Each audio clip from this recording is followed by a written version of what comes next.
parou na última live. Agora, diz assim, ó.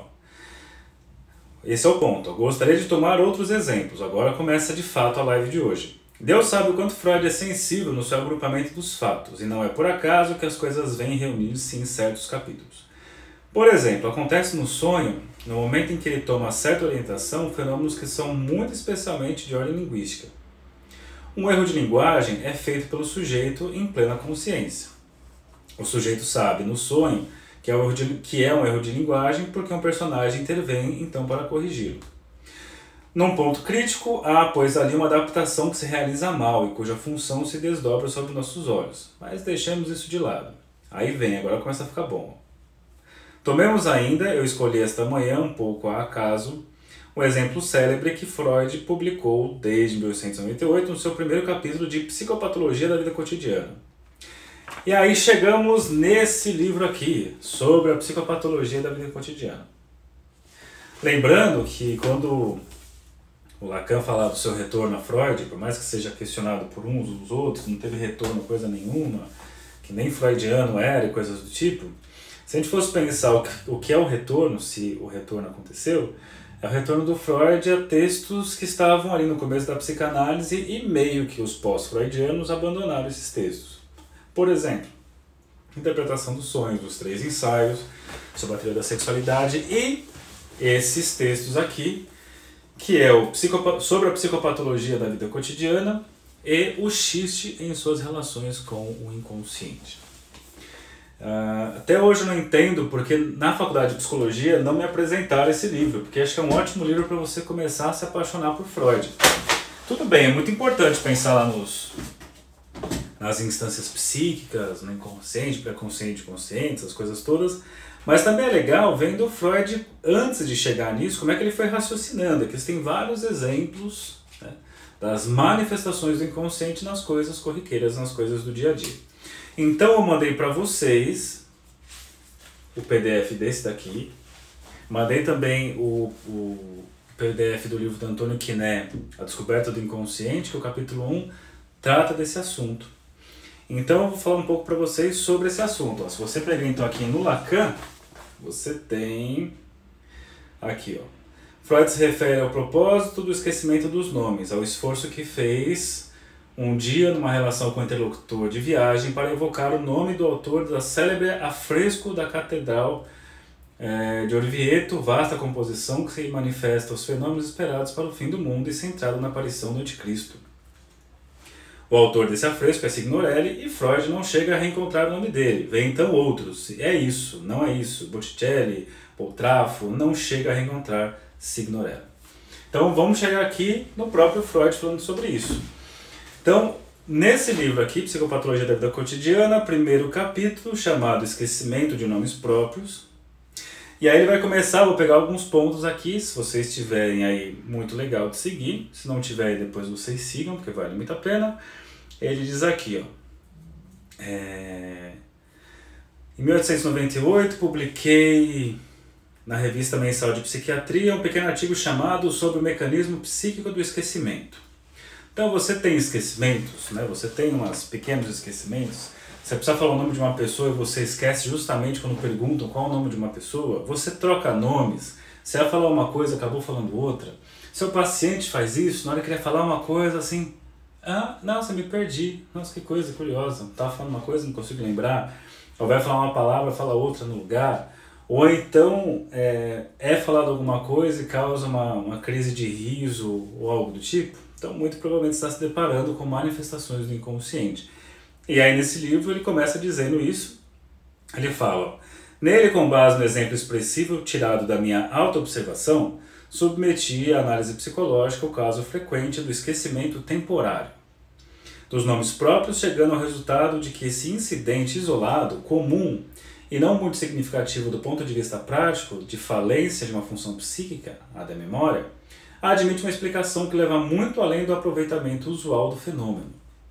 Então ele vai mostrar que o esquecimento temporário ele é muito mais do que um esquecimento. Não é simples assim, só esqueci isso naquele momento porque eu estava cansado, estava com a cabeça cheia, não pensei nisso. Para Freud, um simples esquecimento tem uma série de elementos, né, uma série de movimentos que estão acontecendo. Ele coloca, se não muito me engano, um psicólogo a quem se pedisse explicação sobre como é que tantas vezes uma pessoa não se lembra de um nome que, no entanto, acredita conhecer, se contentaria responder que os nomes próprios sucumbem mais facilmente ao esquecimento do que o conteúdo mnemônico de outro tipo. Ele está dizendo, porque então uma pessoa acaba esquecendo nomes de pessoas que ela conhece, que ela tem mais intimidade, do que nomes que são mais de outra ordem. Ali coloca, o ensejo para me ocupar de forma pormenorizada do fenômeno do esquecimento temporário de nomes me foi dado pela observação de certas peculiaridades que a verdade não se apresenta em todos os casos, mas mostram com bastante clareza em algum deles. Ele diz assim, é que em tais casos a pessoa não apenas esquece, olha que legal, não apenas esquece, mas recorda erroneamente. Não basta só esquecer, também tem um recordar errado. Outros nomes substitutos vêm à consciência da pessoa que se empenha em lembrar o nome esquecido. Nomes que é verdade logo são reconhecidos como incorretos, mas que impõem repetidamente com grande tenacidade.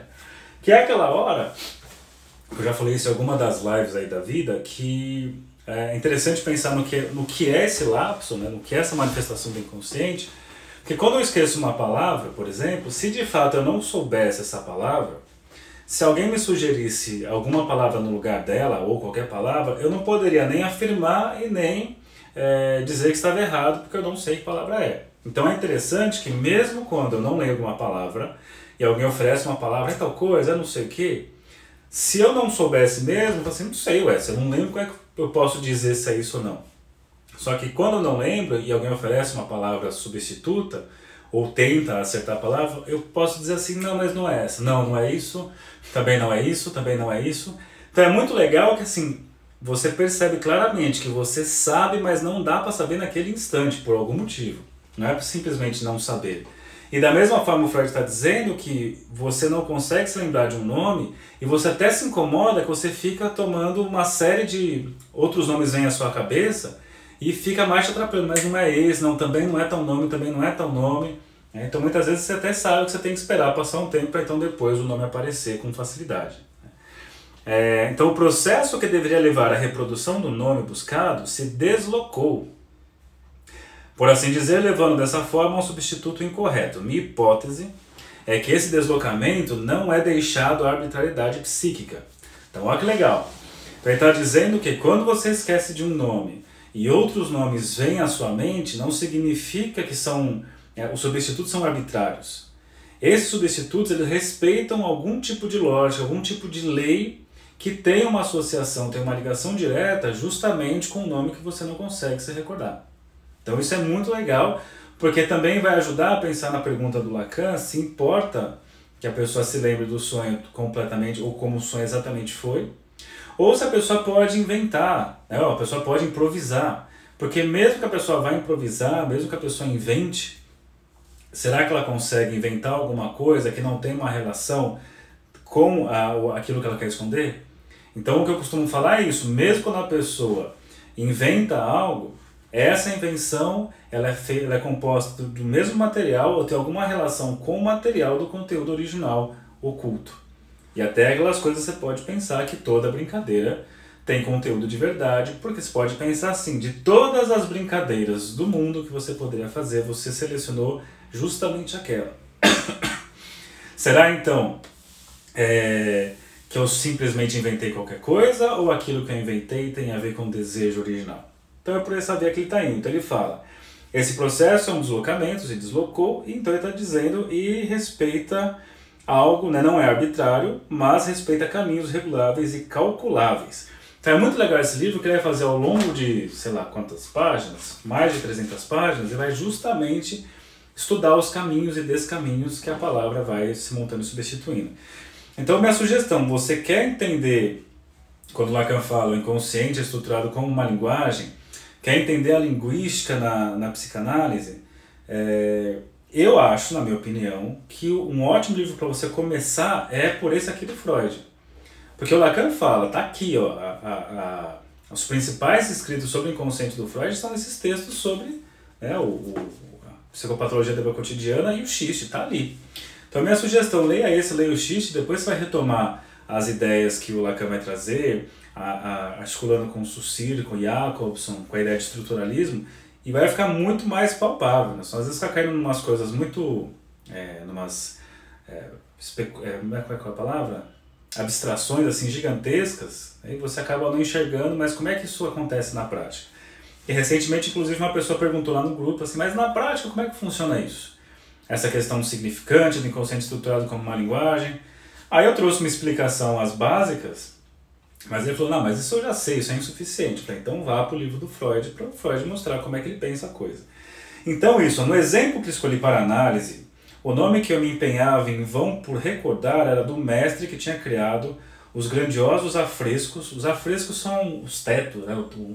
Aquele teto pintado aqui, né? No caso da Capela Sistina, que o Luca Signorelli pintou, então você tem ali o céu, o inferno, tudo acontecendo ali. Né? O Papa Sisto IV foi o que... Acho que é Sisto IV? Não lembro agora qual que é. Então ele coloca aqui, ó, era do mestre que tinha criado os grandiosos afrescos sobre as coisas últimas na Catedral de Orvieto. Em vez do nome buscado, Signorelli, o Luca Signorelli, impunham-se, então veja ali a resistência, né? Impunham-se a mim 2 outros nomes de pintores, Botticelli e Boltraffio, que meu juízo rejeitou de maneira imediata e categórica como incorretos. Então é muito louco isso, tá? Vêm os nomes, mas eu sei que não são esses, mas por que raios vêm? Quando o nome correto me foi comunicado por outra pessoa, reconheci-o logo sem hesitar. Ah, esse mesmo, sabia que era esse. A investigação das influências e das vias associativas é muito legal. Eu disse uma vez uma frase que fala isso, que o inconsciente está na ponta da língua, né? Está na ponta da língua, o que é mesmo? Literalmente, né? Hoje, na análise, esqueci o nome próprio que teve uma marca na minha vida. Ocorreu um incômodo esforço de estar... É que você está lendo em familiar, né, Eduardo? Em familiar ajuda a ficar mais complicado isso. Então aqui, ó, quando o nome correto me foi, a investigação das influências e das vias associativas pelas quais a reprodução tinha se deslocado dessa maneira, de Signorelli a Botticelli e Boltraffio, levou aos seguintes resultados. Agora, o Freud explicando por que é que ele foi tomado para esses 2 nomes.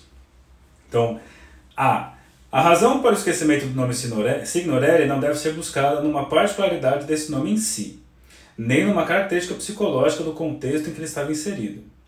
O nome esquecido era-me igualmente tão familiar quanto um dos nomes substitutivos, Botticelli, muito mais familiar do que o outro, Boltraffio.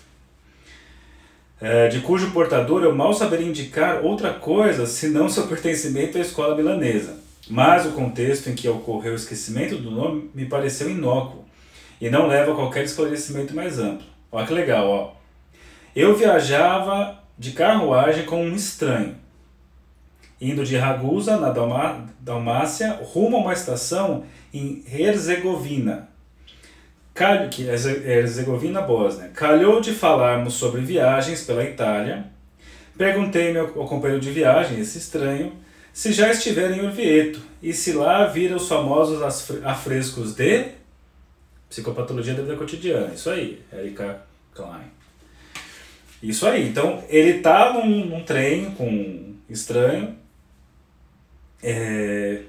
começa a puxar assunto, estão indo da Dalmácia para Herzegovina, e aí puxa assunto, já foi para Itália, você conhece lá Orvieto, você já viu os famosos afrescos de... E aí vem então o branco, não consegue se lembrar.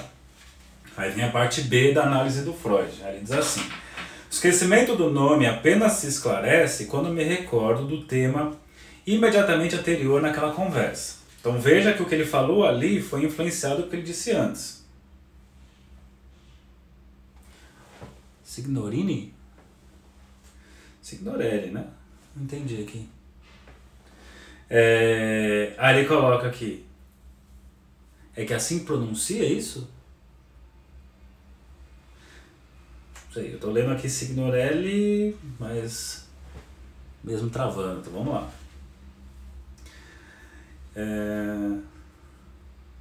Tá bom, então vamos lá. Então, vou continuar aqui, há pouco, tá. Então, esse evento foi perturbado por um evento anterior. Qual que é o ato falho? Meu Deus do céu. Então, vamos lá. Pouco antes de perguntar ao meu companheiro de viagem se já estivera em Orvieto, tínhamos conversado sobre os costumes dos turcos que vivem na Bósnia e na Herzegovina. Aliás, assim, ó, quando você começa a estudar os textos do Freud, de Schist, de ato falho, essas coisas, você começa a ter ato falho pra caramba. Pelo menos comigo acontece, e com o pessoal que eu já fiz grupos de estudo, você começa a se perceber muito mais fazendo isso. Então, voltando. Tínhamos conversado sobre os costumes dos turcos que vivem na Bósnia e na Herzegovina.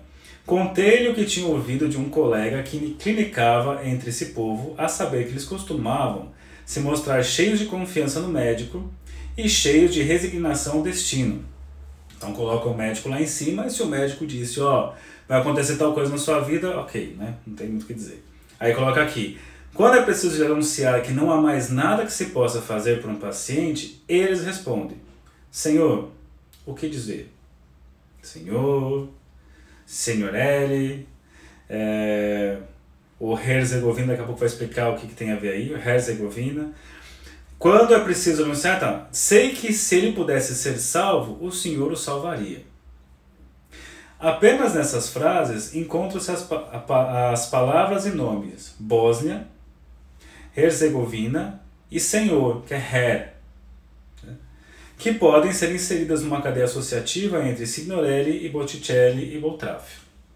Então, ele fala, então, a travada que ele deu quando comentou dos afrescos teve a ver com o assunto que veio anteriormente. Esse assunto que veio anteriormente era o assunto sobre a questão dos turcos que vivem na Bósnia e Herzegovina e que eles têm uma questão que são cheios de confianças no médico, ao mesmo tempo muito resignado, que quando não tem o que fazer, eles dizem, Senhor, o que dizer? Então, não posso fazer nada. Aí o Senhor, que vai ter com o Signorelli, que vai ter a ver com o Herr, que é a forma que eles falam em alemão. Suponho que a cadeia de pensamento sobre os costumes... Aí a parte C, a leitura do Freud da parte C. Suponho que a cadeia do pensamento sobre os costumes dos turcos na Bósnia adquiriu a capacidade de atrapalhar um pensamento posterior porque privei, olha que legal, de minha atenção antes que estivesse concluída. Lembro-me que quis contar uma segunda anedota, lembrando que o Freud era um piadista, né? Que estava próxima da primeira em minha memória. Agora vem outro detalhe. Além dos turcos terem essa confiança absurda no médico e se resignarem diante do destino, ele coloca, esses turcos apreciam o gozo sexual acima de tudo. E quando sofrem de distúrbios sexuais, caem no desespero. O único momento que ele não fica resignado diante do destino é quando tem uma questão de distúrbio sexual, que contrasta de maneira estranha com a sua resignação em caso de perigo de morte. Então, antes morrer do que perder a capacidade sexual. Antes morto do que broxa. Um dos pacientes de meu colega disse-lhe certa vez, o senhor sabe como é. Se isso não funciona mais, a vida não tem valor. Reprimi a comunicação desse traço característico porque não quis tocar nesse tema numa conversa com um estranho.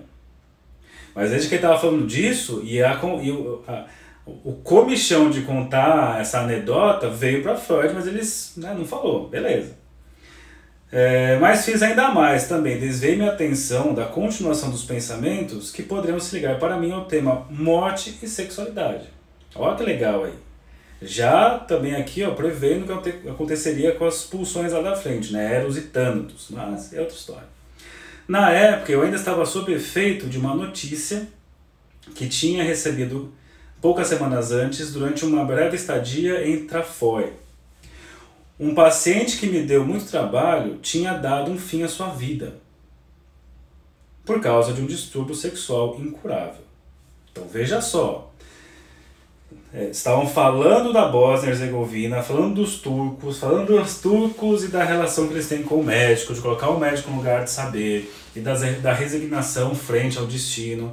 E que Freud, na hora que falava disso, teve o comichão assim, será que eu falo a parte que eles têm um apreço gigantesco pela questão sexual, que eles preferem a morte a ter um problema com a sua potência sexual? Ele chega nisso, ao tema morte e sexualidade. E nisso, na linha de pensamento, ele estava ainda sobre efeito de uma notícia, de uma Na cidade que teve em Trafoi, um paciente que me deu muito trabalho tinha dado fim à sua vida, se matou, por causa de um distúrbio sexual incurável. Sei com toda certeza que naquela viagem em Herzegovina, esse triste acontecimento e tudo que ele estava ligado não chegou a ser lembrado de maneira consciente. Mas a coincidência entre Trafoi, Trafoi, Boltráfio, obriga-me a aceitar que naquela ocasião essa reminiscência, apesar do desvio intencional da minha atenção, entrou em ação dentro de mim. Ó, vai chegar num ponto aqui, será que vai dar tempo? Tomara que vai dar tempo, espero que sim. Não posso mais compreender o esquecimento do nome Signorelli como um acontecimento casual. Tenho de reconhecer a influência de um motivo nesse processo. Aí, mais motivos que o Freud vai trazendo que ele estava ali contaminado. Foram motivos que me levaram a interromper a comunicação de meus pensamentos sobre os costumes dos turcos e que, além disso, me influenciaram a excluir do acesso à consciência os pensamentos ligados a esse tema que teriam levado até a notícia recebida em Trafoi. Eu quis, portanto, esquecer algo. Ele queria esquecer desse paciente que se matou. Eu queria, de fato, esquecer outra coisa, que não o nome do mestre de Orvieto. Mas essa outra coisa conseguiu se colocar em ligação associativa com o nome dele. Então, olha que interessante. Como é que é? Brocha igual pincel, pintura. Assistindo antes brocha do que morte. Poxa, legal, hein? Vocês viram aí o que a Isabelle colocou? Antes brocha do que a morte. Isso é um xiste, né? Bacana. Então, voltando aqui, ó. Ele queria se esquecer do que aconteceu em Trafoi, do paciente lá que deu cabo à vida. Beleza. Aí ele fala, então eu queria esquecer outra coisa que não o nome do mestre do Orvieto, Signorelli. Mas essa outra coisa conseguiu se colocar em ligação associativa com o nome dele, de modo que meu ato de vontade errou o alvo e esqueci uma coisa contra a minha vontade, enquanto queria esquecer a outra intencionalmente. Queria esquecer uma coisa intencionalmente, mas esquece uma outra coisa contra a sua vontade. Aí nessa hora que você vê que o eu não é senhor da sua morada, né? O eu não é o dono da casa e justamente o inconsciente, não é a consciência que nos controla, e sim algo que funciona independente da nossa vontade consciente. Por isso que Freud é muito atacado, né? Porque imagina, quando você pensa que o que te determina são essas montagens inconscientes, qual que é o controle que você tem na tua vida? Então voltou aqui, ó. A aversão a recordar voltou-se contra o conteúdo. A incapacidade de recordar destacou-se em outro. Evidentemente, seria um caso mais simples se a aversão à incapacidade de recordar afetassem o mesmo conteúdo. Os nomes substitutivos tampouco me parecem tão completamente infundados quanto antes da explicação. Eles me lembram a maneira de um compromisso, né, fazem um acordo, tanto o que esqueci quanto o que quis lembrar, mostrando-me que minha intenção de esquecer algo não foi nem inteiramente bem sucedida, nem inteiramente malograda. Não foi nem mal sucedida, nem bem sucedida. Lembrando que o Freud, quando fala de formação de compromisso, imagine um grande acordo que existe, né, com o Supremo, com tudo, em que você vai satisfazer tanto uma parte quanto a outra. Você não vai poder satisfazer totalmente uma parte, nem totalmente a outra, então vai ter uma parcela de satisfação, mas não total satisfação. Então você faz ali um acordão.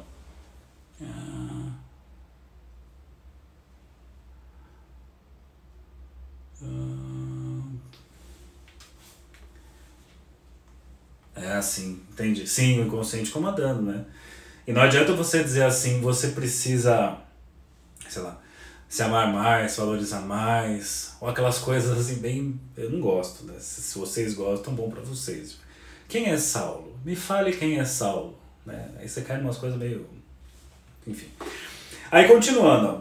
E bastante chamativo é o tipo de ligação que se estabeleceu entre o nome buscado e o tema recalcado.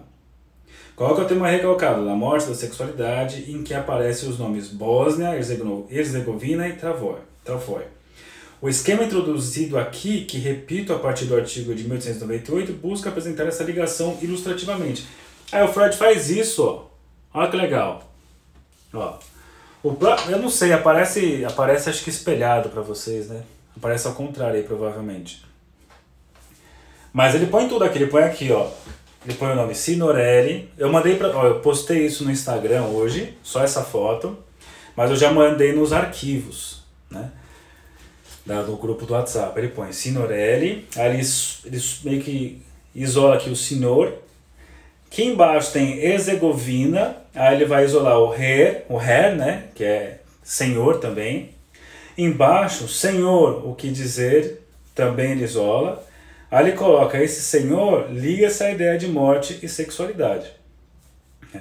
Morte e sexualidade é justamente o pensamento recalcado, que ele gostaria de esquecer, de suprimir o trafói, o lugar onde ele estava, onde aconteceu esse caso do paciente.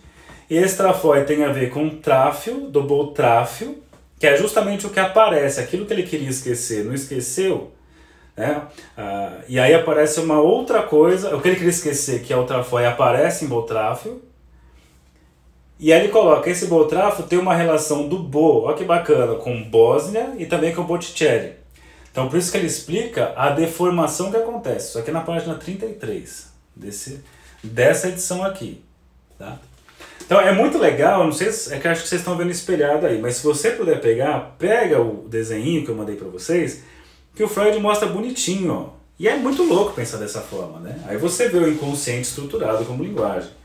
Nele o nome, olha só, o nome Signorelli foi seccionado em 2 pedaços. Um dos pares de sílabas retornou inalterado num dos nomes substitutos, Eli.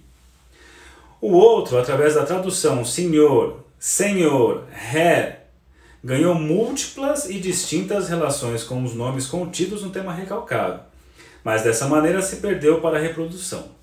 Assim, a sua substituição ocorreu como se tivesse sido feito um deslocamento ao longo da ligação dos nomes Herzegovina, né, Herzegovina e Bósnia, sem considerar o sentido e a delimitação acústica das sílabas. Lembrando, o inconsciente é aquilo que nós escutamos, eu sei que vai ter os... O inconsciente não é só isso, mas ok, mas assim, o inconsciente é aquilo que a gente escuta. A pessoa fala algo, a imagem acústica é uma das formas de se pensar, justamente o que se escuta, e o Freud fala aqui. É a delimitação acústica. Então quando você pega Herzegovina, ou Her do Senhor, você vai escutar a sonoridade semelhante. Então é uma forma também desse deslocamento, pensando no significante, na estruturação inconsciente, vai por essa via. Por isso que ele coloca depois aqui, nesse processo, os nomes são, portanto, tratados. Olha que louco isso. Ó. Que louco no sentido de interessante, né? Nesse processo, os nomes são, portanto, tratados de maneira semelhante à representação gráfica de uma frase, a ser transformada num enigma de figuras, rebus. Sabe o que são os rebus? Eu lembro quando era criança, eu desenhava assim um sol, aí eu fazia um dado, aí colocava o número 100, aí desenhava um pintinho, aí desenhava uma casa, e aí você tinha que olhar para isso e falar o que está escrito. Mas é interessante assim, são imagens, mas a imagem, eu não quero... se você olhar assim, por exemplo, não tem relação o sol e o dado como se fosse dentro de uma história, né? Tinha o sol, numa narrativa, tinha o sol e nesse sol tinha ali um dado, e nesse dado apareceu o número 100, não tem nada a ver, aí apareceu um pintinho, não teria o menor sentido se você fosse pensar numa narrativa. Agora, no Rebus, o que você faz é pegar cada imagem e ler essa imagem, e ela vai formar, por conta do acústico da palavra, o som da palavra, vai formar uma frase. Então ficava sol, o solzinho, o dado, o sem, o pinto, o não, casa. Então fica soldado, sem pinto, não casa. Ou só soldado, sei lá o que você fazia. Então é uma forma de você também conseguir transmitir uma mensagem. Então ele fala assim, então nesse processo, os nomes, é por isso que você vai ter um cara aqui, ó, deixa eu pegar aqui. Tem um livro bem desgraçado desse cara, esse livro é uma desgraça, cara, né? Do Alfredo Edelstein.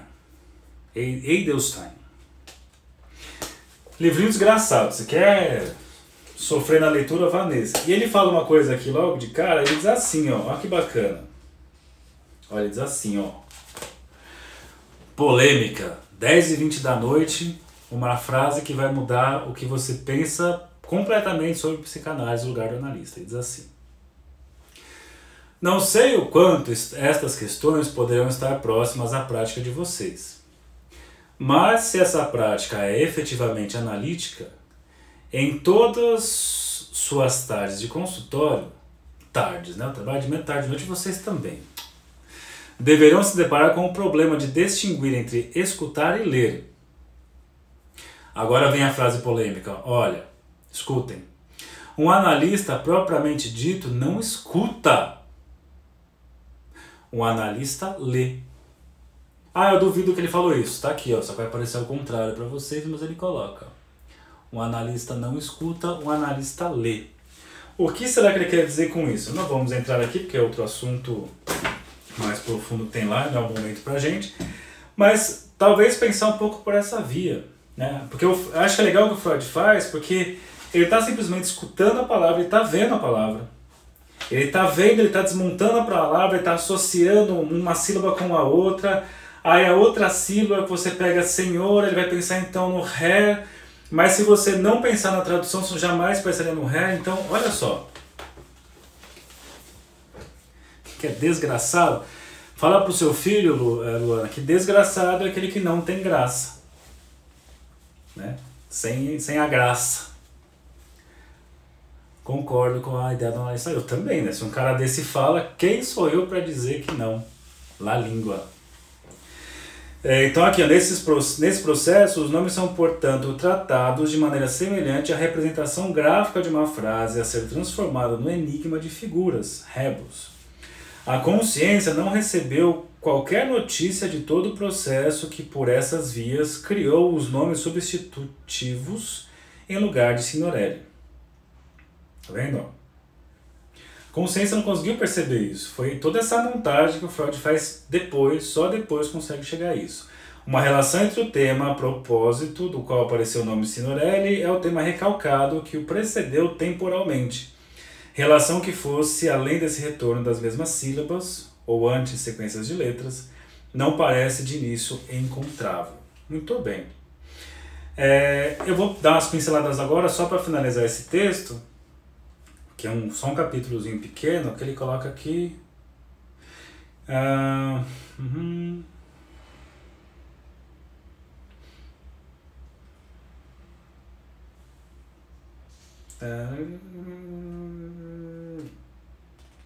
Olha só, vou pegar um parágrafo que diz assim, ó, a recapitulação das condições para o esquecimento de um nome, acompanhado de lembrança falha, fornece, portanto, uma certa predisposição ao seu esquecimento, as condições, né?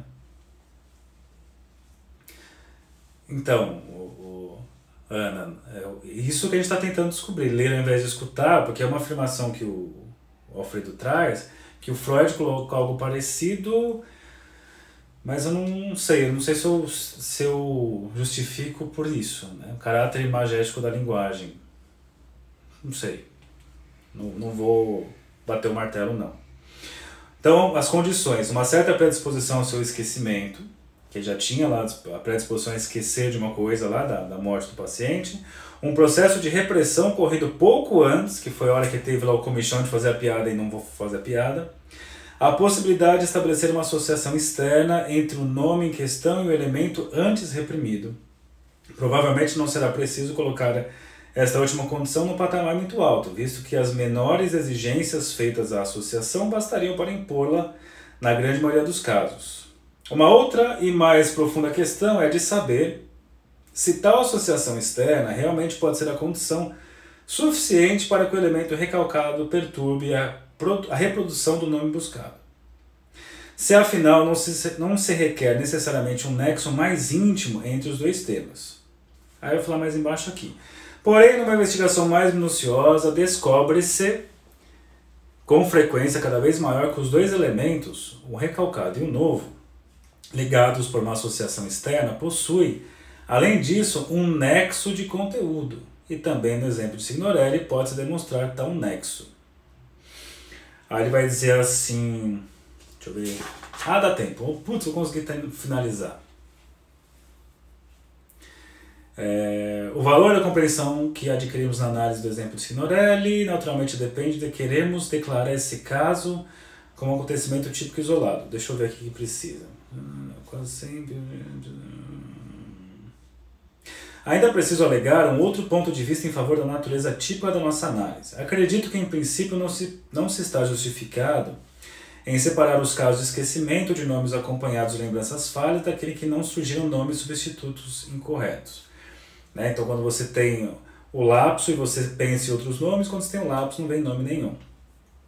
Esses nomes substitutos vêm espontaneamente em alguns casos, em outros em que não aparecem espontaneamente, pode-se forçá-los ao aparecimento através do empenho da atenção. A hora que o paciente para e fala assim, então não sei mais o que pensar, deu branco, não sei mais o que dizer, convidar para falar, porque quando começar a falar, aí volta naquilo. A pessoa quando começar, e por isso que a pessoa para de falar e não quer mais falar, porque em algum nível ela sabe que o que ela falar, por mais que ela ache que ela está falando só besteiras, já tem conexão com aquilo que ela quer, de alguma forma, esconder, né? Esconder dela mesma, inclusive. Então ele coloca aqui, dois fatores parecem determinantes para que o nome substitutivo se torne consciente. Primeiro, o esforço da atenção, e o segundo, uma condição interna que adere ao material psíquico. Ele vai explicando mais coisas, aí ele diz assim, que acho que é o ponto para finalizar o assunto, né? Sem dúvida, há casos de esquecimento de nomes que ocorrem de maneira muito mais simples. Provavelmente teremos apresentado o estado de coisas com cautela suficiente se declararmos. Olha que legal, ó. Que é a máxima desse texto e também de boa parte do livro. Ao lado do esquecimento simples de nomes próprios, também ocorre um esquecimento que é motivado por recalcamento. Então é isso. Minha sugestão, lembrando que o objetivo dessas lives é convidar vocês a estudarem, a pegar os textos, se quiser depois discutir lá no grupo, mandar algumas coisas. Eu não vou trabalhar mais esse texto, a não sei que apareça ali mais pra frente, no seminário 1, mas é muito legal, assim, é um livro que vale muito a pena você comprar esse livro. Para de ficar pegando só os PDFs no Google Drive, porque ninguém lê. Você fica lá baixando obras completas do Freud, eu baixei em russo, em alemão e hebraico, você não vai abrir nenhuma, né? Pega um livrinho desse, por exemplo, põe lá, você lê um capítulo por semana. Pô, mas eu vou levar 1 ano para ler. Pois é, entre levar 1 ano para ler e não ler, leve 1 ano para ler. Certo? Então, encerramos aqui. Por que eu trouxe então esse texto? Só para agora organizar nosso raciocínio para o final da live. Então, no capítulo 4 do seminário 1, voltei para ele, só para fazer a leitura aqui, ele chegou nesse ponto de falar então do Signorelli, passamos pelo texto, porque eu acho que é legal muitas vezes, né? Você vai ver várias coisas no Lacan que você fala, mas o que ele está falando aqui? Tem, por exemplo, num dos seminários dos escritos, ele fala lá que o nariz de Cleópatra mudou a história da humanidade, alguma coisa assim. Se não fosse pelo nariz dela, aí você fala, mas o que tem a ver? Aí você vai atrás, não é que o Lacan está falando qualquer coisa. Ele pegou uma história e nisso você entra, tem um assunto interessante aqui. Você começa então a conhecer uma série de outras coisas. Então, aqui acho que foi legal poder entrar um pouco no Freud. Agora a gente pode retomar esse texto. Essa parte que ele fala do Signorelli eu não vou retomar porque ele fala exatamente isso. Vamos ver onde a gente vai continuar na próxima live. Aí depois eu olho aqui, peraí.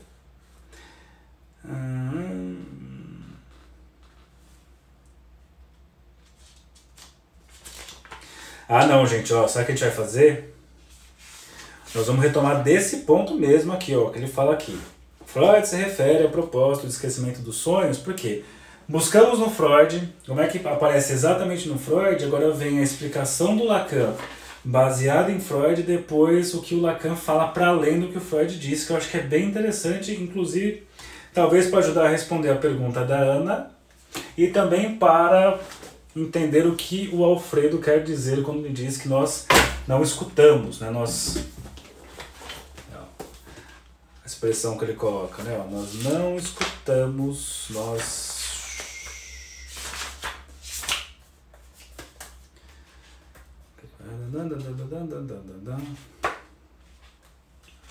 Tem tempo ainda, tá tranquilo. O analista propriamente dito não escuta, o analista lê. Então talvez nos ajude a entender essa afirmação. Continuamos no capítulo 4, o eu e o outro, lá na parte que ele fala do Signorelli, do Botticelli, Signorelli. Muito bem, deixa eu ver se tem alguma pergunta que cabe antes que acabe meu tempo. Eu queria participar. Para participar, manda lá uma mensagem no WhatsApp. No meu WhatsApp aparece o número lá na cara do meu Instagram. 11 9 5556 1040.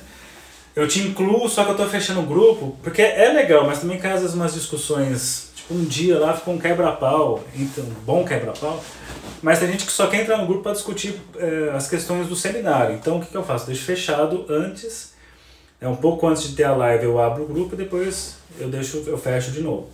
Se você quiser ficar num grupo mais à vontade, que o pessoal fala adoidado, às vezes fica mudo, às vezes volta a falar, vai no Telegram, que eu acho que é mais fácil. Telegram mesmo, se quer, manda uma mensagem, me manda o link do Telegram que eu mando pra vocês lá no WhatsApp, no próprio Telegram. Grupo no Telegram, é que no PDF não dá pra rabiscar. Mas eu não acho só isso, Rafael, eu acho também o lance de algumas coisas eu acho que é legal comprar. Eu sei que a gente tá difícil ganhar dinheiro hoje em dia, mas acho que o hábito também de comprar livro é bom, né? Ajuda os escritores a continuar escrevendo também, não? Pode compartilhar o link do Telegram? Vou compartilhar. Esqueceu a pergunta. Esquece a pergunta. O campo para escrever é limitado. Lemos. Quando eu não estava achando, né? Qual o autor? O autor desse aqui é o Alfredo Edelstein. Sei lá como é que diz. O Grafo do Desejo. Aliás, ele é um cara muito legal para você estudar, porque ele é aquele cara que diz assim: o Lacan disse isso. Espera, o Lacan disse isso aonde? No seminário 2. Ok. Ele disse no 2, mas no seminário 17 ele falou tal coisa, e no seminário tal. Então ele vai ali buscar mesmo se de fato o Lacan falou ou não falou. E se falou, que sentido que isso tem? Alguém já colocou aqui o link. Obrigado. Boa noite, vou buscar a filhota no curso. Já tá em curso essa hora da noite, Eliana? Caramba. Beijos, obrigado. Esse é o link do grupo, obrigado. Alguém dormiu aí, Matarabor dormiu. Boa noite, então. Imagina, é sim. Você fez uma pergunta que foi completa. Tá bom. Então é isso, gente. Encerramos aqui. É muito divertido ler o Psicopatologia da Vida Cotidiana. Leiam, se divirtam. Bons estudos. Já tá grande, né? Caramba. Bom, essa Lacan falou onde? Mas isso, o Soares Psi, isso é legal pra tudo, porque o que posta de frase do Freud que ele nunca falou na vida dele, então é claro, isso vai virar o ser humano chato.